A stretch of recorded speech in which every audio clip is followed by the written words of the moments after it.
Calcium is one of the most misunderstood topics in a clinical nutrition practice. So I'm doing this video for my patients because we talk about these calciums all the time.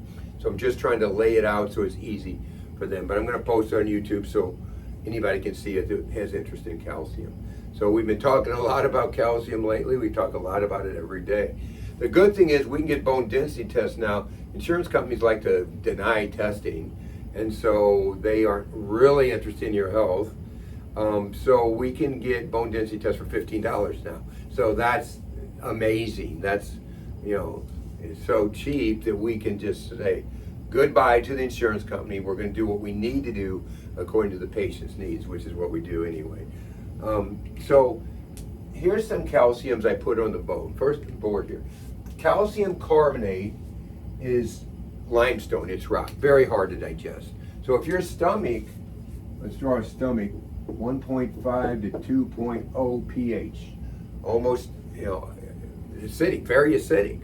And so when we look at calcium carbonate, it takes 12 steps to make calcium bicarbonate in the body, which is what we need. Very expensive procedure. We don't like expensive procedures that take energy out of the body. We like things that convert real easy. So calcium carbonate is not the choice. Plus, if you take calcium carbonate, it can actually make your bones worse. I mean, it's limestone. You cannot assimilate that. So the second is calcium citrate. Much better than calcium carbonate, because calcium carbonate we wouldn't take. I would never have a patient take that. But citrate, 3 steps compared to 12 steps. Much better than calcium carbonate to get to here. Now this still won't affect the bones. This is not how we would affect the bones.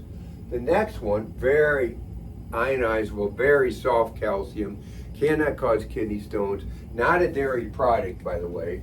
Some people say because it's lactate, it's a dairy product. No, it's not. So that one step, very inexpensive to the body. So very expensive, inexpensive.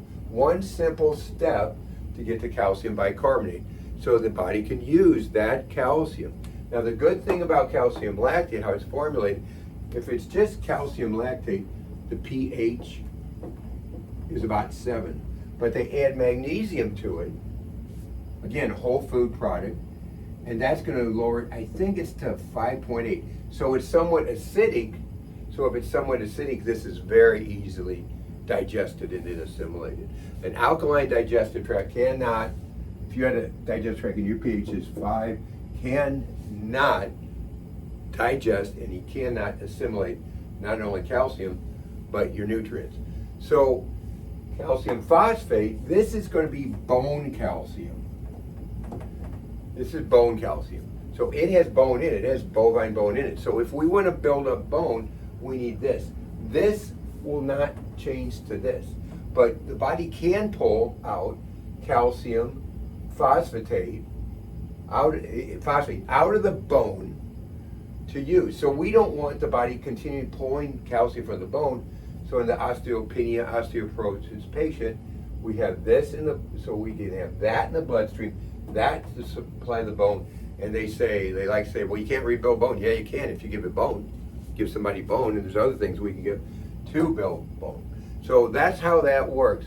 And only calcium bicarbonate, which this converts that, can be ionizable. Other things, vitamin D, if you take too much D, and I see patients come in with way too high D levels.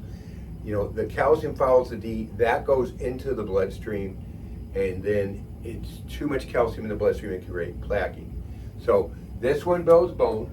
This one is good also for a lot of colds. And so that's basically how calcium works. If you have any questions, if you're my patient, you can call anytime, but anybody can call anytime and ask. So if you're confused about calcium, what to be taken, the answer is no, no, yes, yes. That's the answer to that question. So you can call me anytime if you got any questions, 314-843-9355. And until next time, guys, make it a great day.